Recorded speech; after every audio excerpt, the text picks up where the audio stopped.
Well, howdy do, y'all. This is Tom the Beer Whisperer. Let me jack with my camera angle there. And I have to apologize right from the get-go. I got the Great Lakes Blackout Stout because I can't remember. I've lost track, man. I can't remember exactly where this one came from. I'm not sure if it came from Dave Coulter or Mark Pyle, so I apologize to both guys. You both sent me shipments about the same time, and at some point I was trying to keep them separate, but at some point they kind of, got intermingled. So I'm not sure if this one came from Dave or if this one came from Mark, but you guys are kind of interchangeable anyway. Yeah. You both send me great Ohio brews, so I apologize to both of you for not remembering where this particular one came from. So anyway, having said that, let me read a touch from their bottle here. It's 9%, best served at about 55. I'm going to be real honest, I actually poured this a tad colder than that probably. I probably got it closer to, it's probably closer to 48 if I'm guessing. But I like to start them a little colder and let them warm up to that temp. That's what I personally like to do. Who needs the power grid when you've got the full moon? You have trouble reading, Tom? Apparently I am. My eyes, bifocals don't always work. You got the full moon. Bright Stars, Good Friends, and Blackout Stout, our Russian Imperial Stout with hearty malty body and bold hop flavor.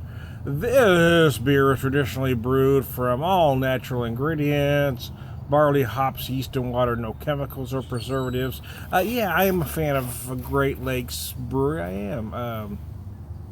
There's been a lot of brewers come out since then. They've been around for quite a while now, and I think some craft beer nerds kind of overlook them or look at some of their stuff as average. I do not. I think they're all fantastic.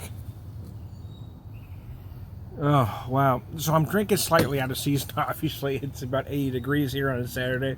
But I've just been in the mood for something different. I've been drinking so many lighter fare that I just wanted to do some more complexity. Maybe you've had enough to drink, Tom. Oh, wow.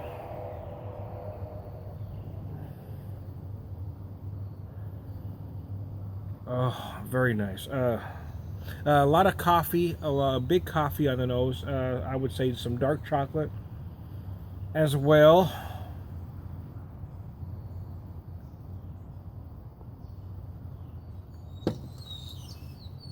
Oh, wow. Yeah, it's got a, wow, that's very nice. There's more in there than I expected. Hold on a second. I was looking for the flavors to mirror the nose, and it's slightly different. Yeah, it's not as sweet as you might expect a style like this to be. A lot of them are very sweet.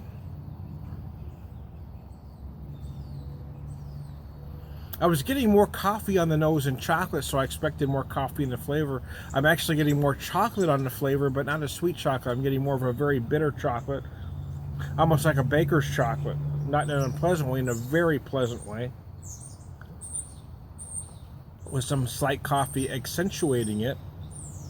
But again, I was getting more big coffee on the nose and a little bit of chocolate to round it out. But on the flavor, I'm getting a whole lot of that big, bitter chocolate.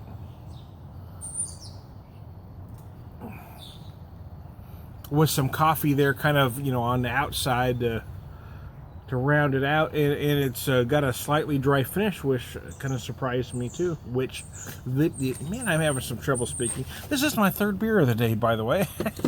I know most beer guys don't tell you how much you're drinking because they want to appear like they're stone cold sober when they're doing these videos. This is my, it's not like I'm drinking them in succession. I'm spacing them out about an hour or so apart. I'm not slamming them, by golly, but this is my third beer of the day.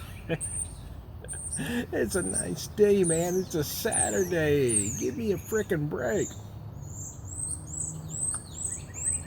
I'm using this odd glass, BB King's glass, another one, BB King's Blues Club. It's one my wife found at a Goodwill in Columbia, Missouri, a couple weeks back.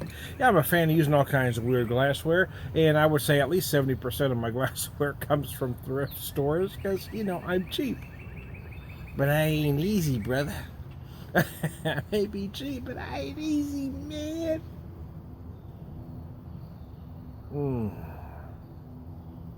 I typically enjoy a beer like this more in the fall and winter months, but man, I don't know. I just felt like popping her, you know. I was going through the stuff that I have around. I don't really have a cellar, you know. I mean, I just don't. I'm not a guy that likes to collect stuff on any level, even my glassware. I mean, I do buy a lot of glassware, but I don't call myself a collector because collectors put stuff on a shelf never intending to use. I buy a lot of glasses, or my wife buys a lot of glasses for me, but I intend to use every one of them. You know, I rotate them out. So, wow, I just happened to look up and I've been talking for almost 6 damn minutes. Damn, I'm a long-winded sumbitch. So, I'm going to cut this one down. It's time to beer whisper. This is a great Lakes Blackout Stout. It's a damn fine beer. And thanks to both Dave Coulter and Mark Pyle for sending me a whole grunt load of great Ohio brews.